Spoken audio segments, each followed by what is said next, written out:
Assalomu alaykum. Ulug'bek, yaxshimisiz? Assalomu alaykum azizlar. Hammalaring yaxshimisizlar? Xonadonlaringga o'rtamizda tinchligi bo'lsin. Katta rahmat sizlarga shunaqangi ajoyib imkoniyat uchun, shunaqangi vaqt uchun. Katta rahmat Ulug'bek, juda ham zo'r hamsano. Har doim sizni hamsanolaringizni eshitib biz ham daldolamiz, ruhlanamiz, jamoatlarimizda bularni aytib Xudoni ulug'laymiz. Rahmat. Bo'lmasa bugun Xudo ko'nglimga solgan shu kalomdan ozroq bo'lishmoqchi edim. Hagey payg'ambar kitobidan sizlar bilan bo'lishmoqchi edim. Hagey payg'ambar kim bo'lgan, u nima haqida xalqqa gapirgan, shu haqida ozgina agar bo'lishsak. Juda qiziq, o'zi unchalik katta kitob emas, 2 bobdan iborat ekan bu kitob. Lekin Xudoga shukr, bu ham mana shu muqaddas kitob tarkibiga kiritilgan. Va Xudo juda muhim narsalarni gapirgan Isroil xalqi haqida, tarixda nima bo'lganligi haqida. Va men o'ylayman, bu faqat Isroil xalqiga taalluqli emas, butun dunyoga, hozirgi kunda ham, hozirgi zamonaviy dunyoda ham bu menimcha ayniqsa iymonlilarga juda ham kerak bo'lgan mavzu deb o'ylayman. Shuning uchun agar o'qib ko'rsak hozir birinchi bob birinchi oyatdan o'qiyman. Balkim o'qishga ozgina ko'proq vaqt ketishi mumkin, lekin tezroq o'qishga harakat qilaman. Shoh Doro hukmronligining 2-yili 6-oyning 1-kuni edi. Egamiz Hagey payg'ambar orqali Yahuda hokimi Shaltiol o'g'li Zarubabelga va oliy ruhoniy Yohuzadah o'g'li Yoshuaga quyidagi so'zlarni ayon qildi.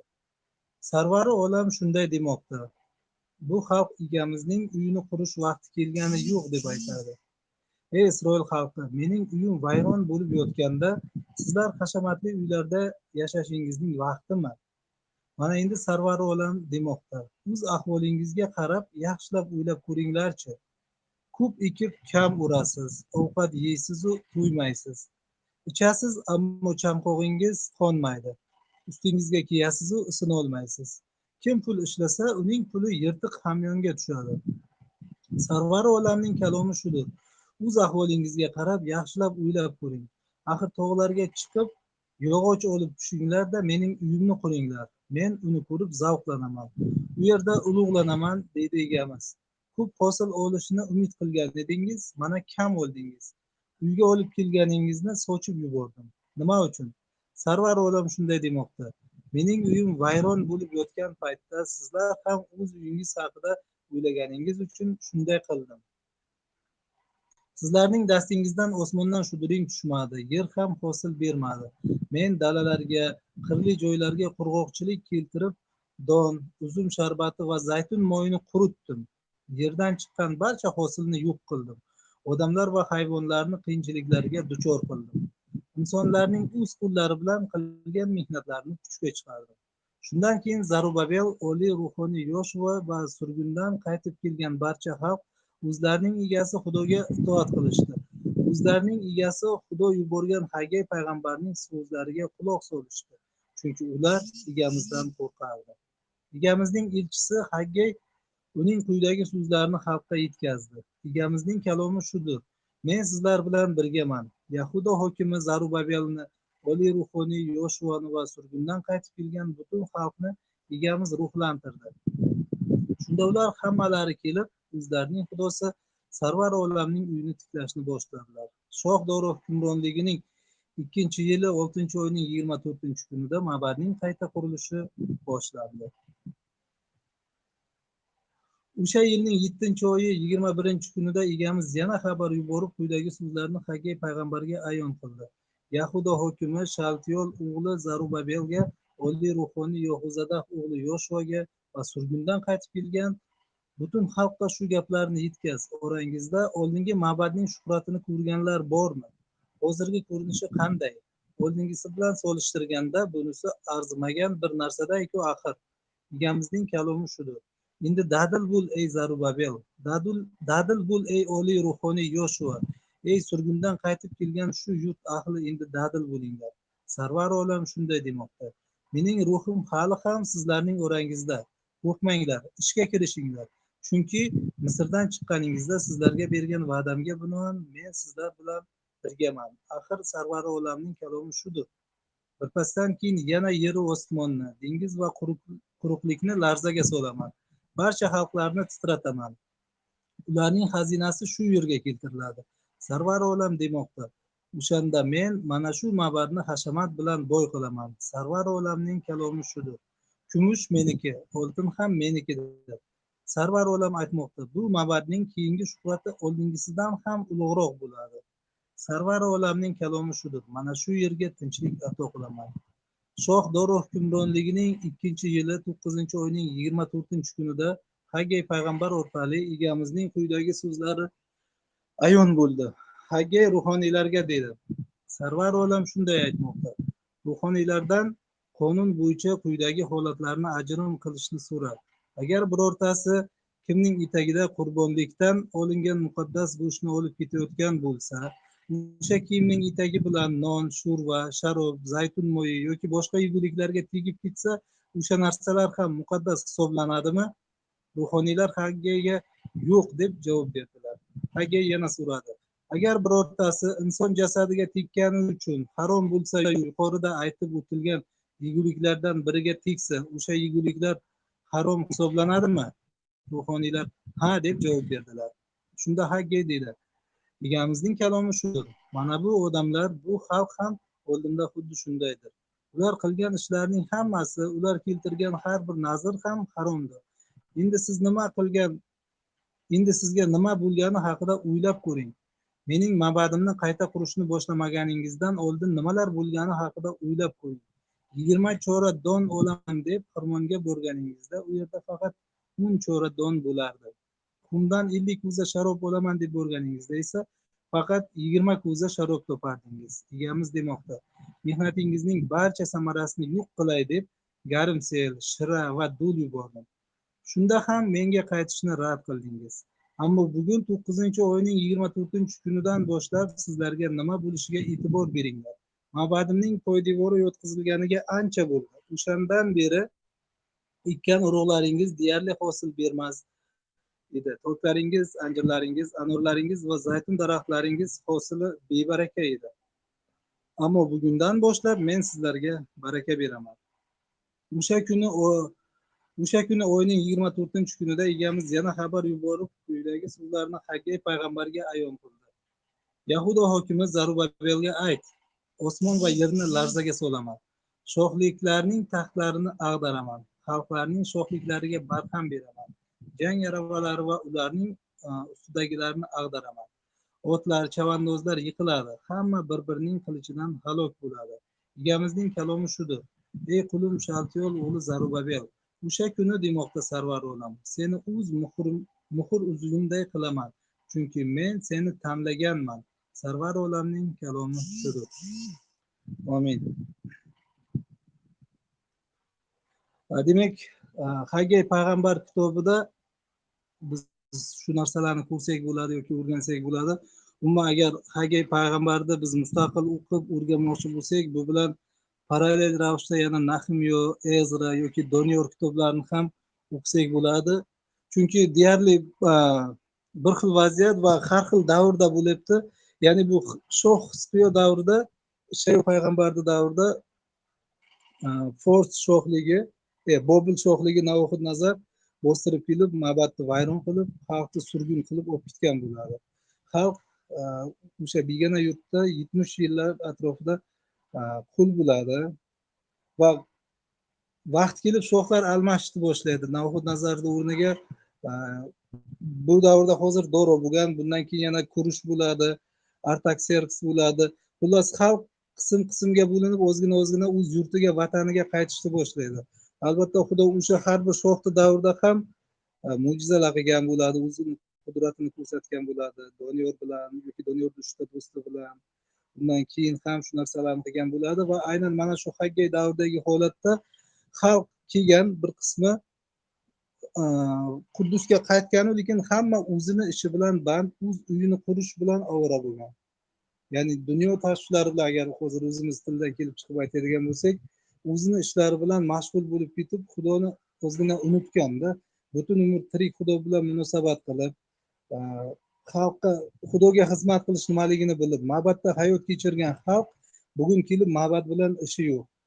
Shuning uchun Xudo Hagey orqali shu oliy ruhoniy Yoshuaga va shu Yahudo hokimi Zarubabelga chaqirib, Hagey orqali gapirib shu narsalarni tushuntiradi. Butun umr Xudoni tanib bilgan xalq endi shu fundamentni, ya'ni ma'badni asosini, poydevorini qurgan va o'zina qarshiliklar bo'lgan, har xil nima deydi, shu o'sha tomondagi mahalliy odamlar tomonidan balkim ko'rilmaslik harakatlari bo'lib, ish to'xtab qolgan va hamma o'z ishi bilan band bo'lib ketgan. Mana shu joyda Xudo chaqiryaptida, nima uchun sizlar o'z uylaringni quryapsizlar-u, mani uyim vayron bo'lib turganda shu qiladigan ishlaring to'g'rimi deganday bo'lyaptida. Mana shu joyda agar biz ko'rsak, xalq Xudodan uzoqlashgan, Xudo xalqni yuragi o'zini boshqacha vaziyatda. Chunki Xudo bu xalqni tanlagan, Isroilda shu xalq ichida yashashga qaror qilgan, ma'badni qurdirgan Sulaymonga. Bular hamma narsani bilgan holda shu narsani unutgan. Lekin agar biz Davudga qarab ko'rsak, 2-Shohlar 7-bob 2-3 oyatlarda Davud buni aksini, ya'ni yaxshi namuna ko'rsatganda, shuni agar hozir o'qib ko'rsak ham yaxshi bo'lardi. 2-Shohlar 7-bob 2-3 oyatlarda.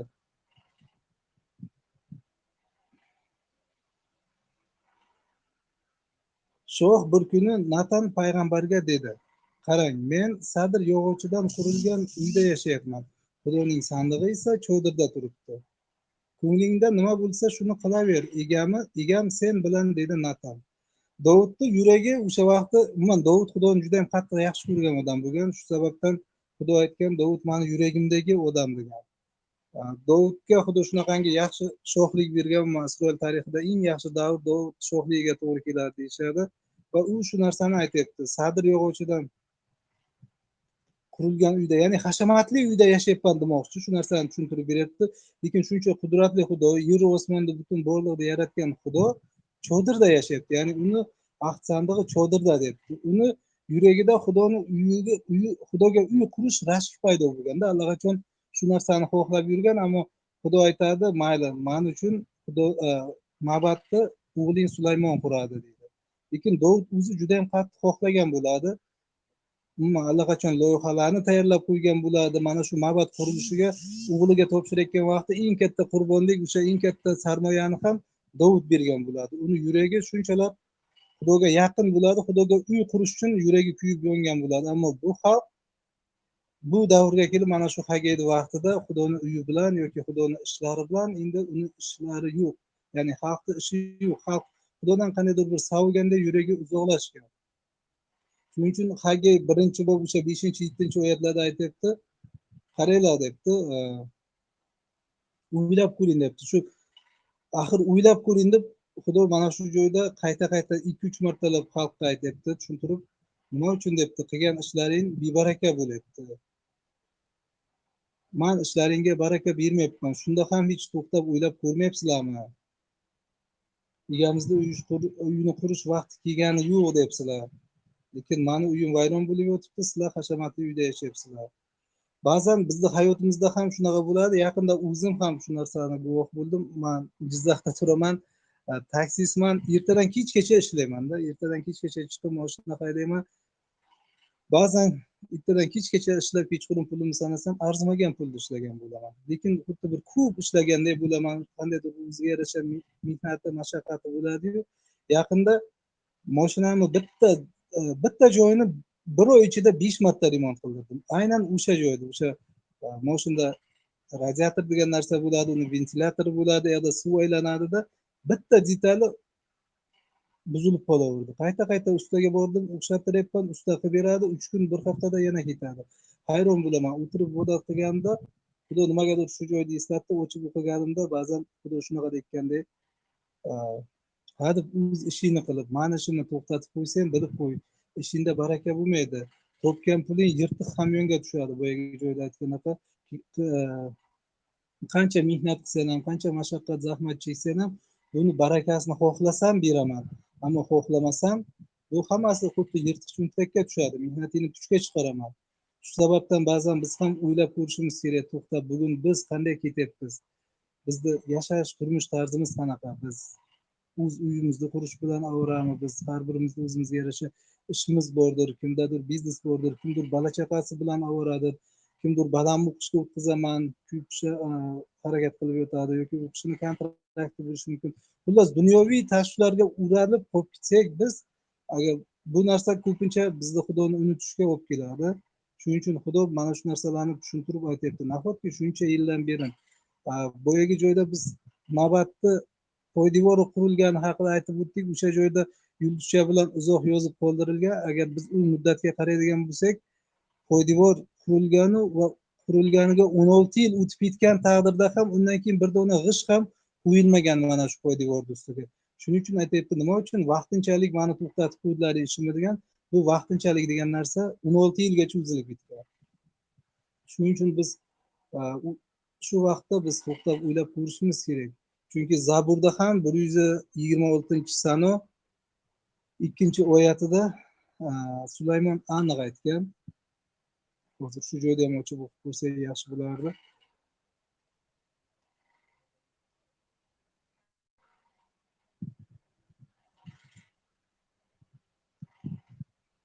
Bekorga sizlar sahar turib tungi uyqudan qolasizlar. Bekorga g'am-g'ussa nonini yeysizlar. Ya'ni Xudo aytayapti, yoki 1-oyatiga agar qarasak, agar uyni xudovand qurmasa, quruvchilar bekorga ishlaydi, agar shaharni xudovand qurolmasa, qarovul bekorga bedor bo'ladi. Va bekorga sizlar sahar turib tungi uyqudan qolasizlar. Biz ba'zan o'zimizni oldimizga maqsad qo'yamiz, harakat qilamiz, uy quramiz deymiz yoki bilmayman biron bir mashina olmoqchi bo'lamiz, mashinani yangilamoqchi bo'lamiz, qanaqadir dunyoviy tashvish shunaqa maqsadni qo'yamiz, ba'zan o'ylamaymiz, lekin Xudoni fikri, Xudoni munosabati bunga qanday? Bu mani yuragimni egallab qo'ymayaptimikin? Ya'ni men uchun bu butga aylanib qolmayaptimi? Xudodan ko'ra shu narsaga ko'proq berilib ketmayapmanmi? Shu narsaga Xudo qanday qaraydi, biz ba'zan o'ylab ko'rishimiz kerak. Agar Xudo bunga oqibat bermasa, Xudo buni duo qilmasa, biz sahar turib shuncha mashaqqat qilsak ham biz hech narsa topolmaymiz. Hammasi yirtiq hamyonga ketadi. Iso Masihni o'zi esa Mattoda aytgan, shu 12-bob 30-oyatda u aniq aytgan, kim men bilan yig'masa, u sochadi degan. Shuning uchun biz baribir, men o'ylayman, o'ylab ko'rishimiz kerak, qanday yashayapmiz biz, qanday ishlayapmiz, qanaqa daromad qilyapmiz, biz bundan qanday Xudoga xizmat qilyapmiz, bu orqali Xudo ulug'lanyaptimi yo'qmi? Shu narsaga agar e'tiborliroq bo'lsak yaxshi bo'lardi.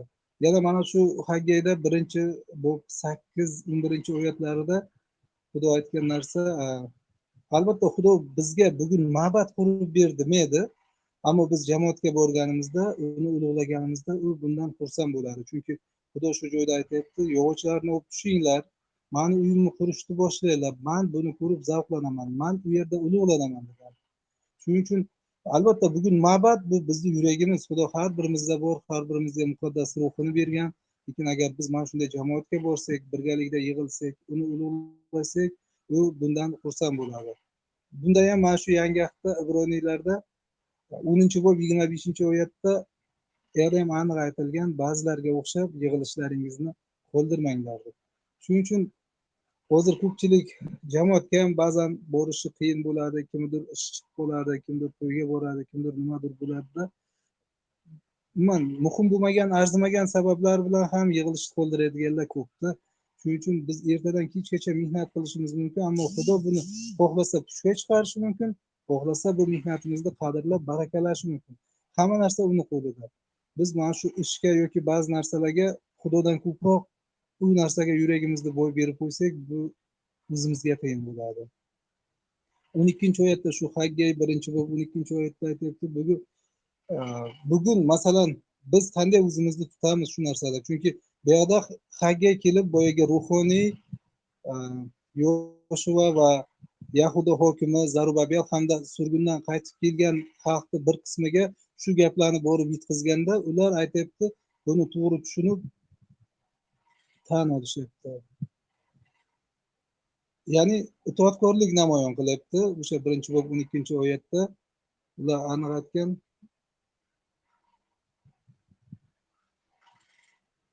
surgundan qaytib kelgan barcha xalq o'zlarining egasi Xudoga itoat qilishdi, o'zlarining egasi Xudo yuborgan Haggay payg'ambarning so'zlariga quloq solishdi, chunki ular egamizdan qo'rqardi. Bugun biz qandaymiz? Bugun bizga Haggaylar bormi? Agar bironta birodarimiz kelib bizga aytsa, birodar, shu ishing bilan juda band bo'lib qolding, har zamonda xudo chaqirganda xudoni ishlarida ham ishtirok etib turgin, uni sho'xligi uchun ham ozgina xizmat qilib tur, shu narsalarda qatnashib tur desa, biz bunga qanday qaraymiz? Mana shu xalqqa o'xshab biz ham xudodan qo'rqamizmi? Ya'ni egamizdan qo'rqib shu aytilgan gaplarga itoat qilamizmi? Bugun bizdan shunaqa so'rab turadigan hagaylar bormi yoki yo'qmi? Yoki kelib aytsa biz baribir o'z bilganimizdan qolmaymizmi? Shu narsalar haqida ham ancha ozgina o'ylab ko'rishimiz kerak bo'ladi. Chunki to'g'ri, bu xalq mana shu payti xudodan uzoqlashganda, ammo xudoni odami haga kelib ularga bu narsa haqida aytgan vaqtda ular buni tan olishdi, bo'ysunishdi va davomida yozilganki, ular xudoni uyini tiklashni boshlashdi degan. Ya'ni itoatkorlik bor. Chunki bu xalq baribir xudoni bilgan, bir paytlar qisqa vaqt balkim esidan chiqqandir, balkim tushkunlikda bo'lgandir, uzoqlashgandir, ammo xudo odamni yuvardi va ularga gapirgan vaqtda bular birdan yana tan oldi, egasidan qo'rqishini esladi, xudo borligini bilib bo'ysunib yana tiklashni boshlashdi. Endi ikkinchi bobga o'tsak, agar ikkinchi bobda 5-oyatda уже xudo ularga dalda berishni boshlaydi. Men sizlar bilan birgaman degan. Egamizning kalomi shudir: dadil bo'l ey Zarubabel, dadil bo'l ey oliy ruhoniy Yoshua, ey surgundan qaytib kelgan shu yurt ahli, endi dadil bo'linglar. Sarvar olam shunday demoqda: mening ruhim hali ham sizlarning orangizda, qo'rqmanglar debdi. Ishga kirishinglar, chunki Misrdan chiqqaningizda sizlarga bergan va'damga binoan men sizlar bilan birgaman debdi. Xudo dalda berishni boshlayapti. Mani ishimni sizlar boshlanglar, men o'zim sizlarga kuch-quvvat beraman. Men o'zim sizlarga kerakli narsani yetkazaman debdi. Sizlarga va'da berganman. Mani ruhim sizlar bilan birga. Ya'ni yangi ahdda esa aytgan, sen aslo tashlab ketmayman va hech qachon tark etmayman degan. Yoki bo'lmasa Xudoning ruhi haqiqatan ham Efesliklar 4-bob 30-oyatda aytilgan, u bizga vaqtincha berilmagan. Bu dunyodan qutqariladigan kunimizgacha u bizga berilgan. Xudoga shukr.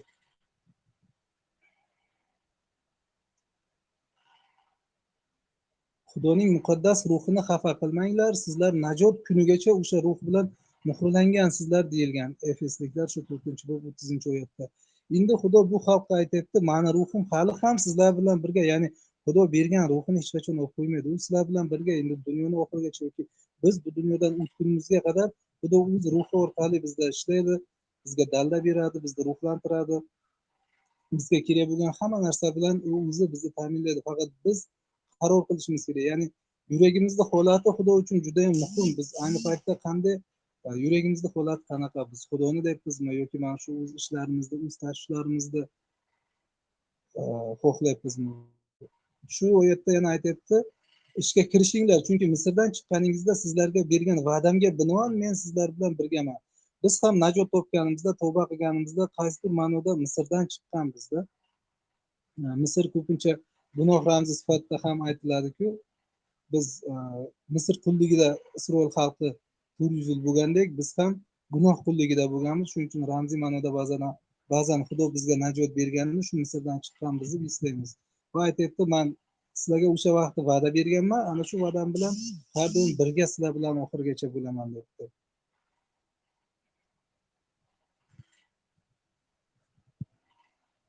Oltinchi oyatda u aytayapti, men yana bir bor yer va osmonni larzaga keltiraman. Axir sarvar olamning kalomi shudir: birpasdan keyin yana yer va osmonni, dengiz va quruqlikni larzaga solaman, barcha xalqlarni titrataman, ularning xazinasi shu yerga keltiriladi. Ko'ryapsizmi, hatto boshqa xalqlardan mana shu uy qurilishi uchun ularning xazinasini olib keladi. Sarvar olam demoqda, o'shanda men mana shu ma'badni hashamat bilan boy qilaman. Sarvar olamning kalomi shudir: kumush meniki, oltin ham menikidir. Sarvar olam aytmoqda, bu ma'badning keyingi shuhrati oldingisidan ham ulug'roq bo'ladi. Sarvar olamning kalomi shudir: mana shu yerga tinchlik ato qilaman. Ya'ni birinchidan mana shu kumush, oltinlar o'zi Isroildan olib ketilgan, o'shanda ma'badni vayron qilgan vaqtda Bobil, lekin Xudo aytayapti, men bularni sizlarga qaytarib olib kelaman debdi. Albatta o'sha vaqtlar qaysidir ma'noda xalq o'zi gunohkor bo'lib Xudodan uzoqlashgani uchun Xudo ularni jazo sifatida Bobilga surgun qildi. Endi yana o'zi qaytarib olib kelyapti va yana aytayapti, yana bir bor yer va osmonni larzaga solaman, titrataman, o'sha boyliklarni hammasini sizlarga olib kelib qilib beraman, sizlar mani ishimni davom ettiringlar debdi. Kumush meniki, oltin ham menikidir debdi. Bu boshqa xalqlarda bo'lishi mumkin, boshqa odamlarda bo'lishi mumkin, lekin bu narsalarni hammasini o'zi Xudo yaratgan. Umuman azaldan butun dunyoni borliqda yo'qdan bor qilib yaratgan vaqtda odamzod bo'lmagan va hozir ham odamzodda nimaiki bor bo'lsa, buni hammasi Xudoniki. Biz ba'zan bu narsalarni aytishimiz mumkin, bu meniki, men o'zim ishlab olganman, men o'zim qurganman, men o'zim topganman deyishimiz mumkin, lekin Xudo buni bizga bergani uchun bular borda, biz buni bizniki deyapmiz, lekin aslida buni hammasi Xudoniki.